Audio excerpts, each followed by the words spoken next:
मेरे द्वारा मैं शब्द हर जगह संबोधन किया जाता है, मगर मेरा मैं अहंकार से कभी भरा हुआ नहीं। ममता से सारोबार है, ममता के सागर में डूबा हुआ है। जो शिष्य मुझसे जुड़े हैं, जो शिष्य मेरे नजदीक रहते हैं, वो देखते हैं कि मेरा अंतर्मन मां के चरणों में किस तरह बिलखता और किस तरह रोता रहता हूं। एक ऐसी अनंत यात्रा देखता हूं कि इस आज जो मुझे तृप्ति प्राप्त हो रही है, जिस तृप्ति के फलस्वरूप में कहता हूं कि त्रिभुवन का सुख पैर से ठोकर मार देने के बराबर है, तो आप स्वतः कल्पना करो कि इस अनंत सागर में कितनी तृप्ति का भंडार भरा हुआ होगा।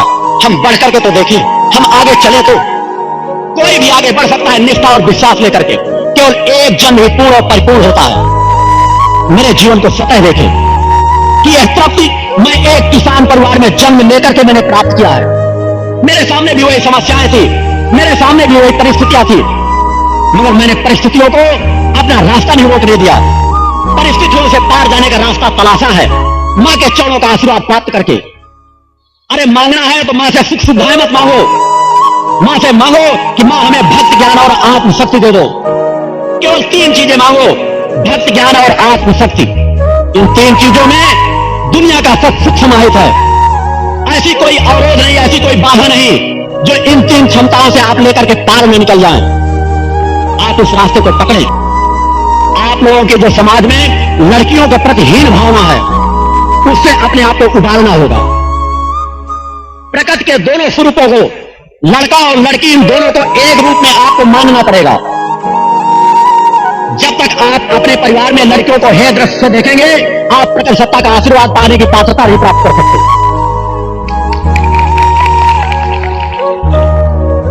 जिस तरह आप लड़कों से प्रेम करते हैं, वही प्रेम आपको लड़कियों के साथ होना चाहिए।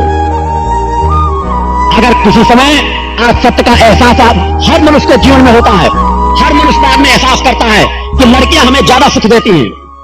मैं दूसरे क्षेत्र से चिंतन दे रहा हूं कि तुम स्वतः गृहस्थ का जीवन जीते हो, तुम स्वतः मां का स्तनपान करके इतने बड़े और पले हो, और स्वतः पत्नी का सुख उपभोग करके गृहस्थ में सुख और शांति से रहते हो। और जब आपके घर में बच्चियां जन्म लेती हैं तो उन्हें हे दृष्टि से देखते हो। कैसा न्याय है इस समाज का। एक तरफ उन्हें जो सब कुछ प्राप्त करना चाहते हो, मां की ममता और पत्नी का प्यार, और दूसरी तरफ जब वे बच्चियों के रूप में आपके घर में जन्म लेती हैं तो उनको हे दृष्टि से देखते हो। इस मानसिकता से समाज को उभरना पड़ेगा। वंश परंपरा के लिए, लड़कों के लिए पागल मत हो कि हमारे जब लड़के जन्म होंगे तभी हमारी वंश परंपरा चलेगी। आपकी वंश परंपरा कौन है, इसका ज्ञान आपको है ही नहीं। आप क्या जानते हैं कि अगर आप इस जीवन में हिंदू हैं तो कहीं ऐसा ना हो आप पिछले जीवन में मुसलमान रहे हो। आपकी पिछली वंश परंपरा कहां चली गई, आप किसकी वंश परंपरा चला रहे हैं। हो सकता है पिछले माता पिता, पिछले बच्चे जिनको आप पैदा करके चले आए हो, वो कहां पर भटक रहे हो। अतः बच्चे पैदा कर देने से ही, लड़के पैदा होने से ही आपकी वंश परंपरा नहीं चलेगी। आप अपनी वंश परंपरा को तो हर काल में चला रहे हैं। अगर आपने अपनी आत्मा को चैतन्य कर लिया तो अलग से किसी वंश परंपरा को चलाने की आपकी आवश्यकता नहीं।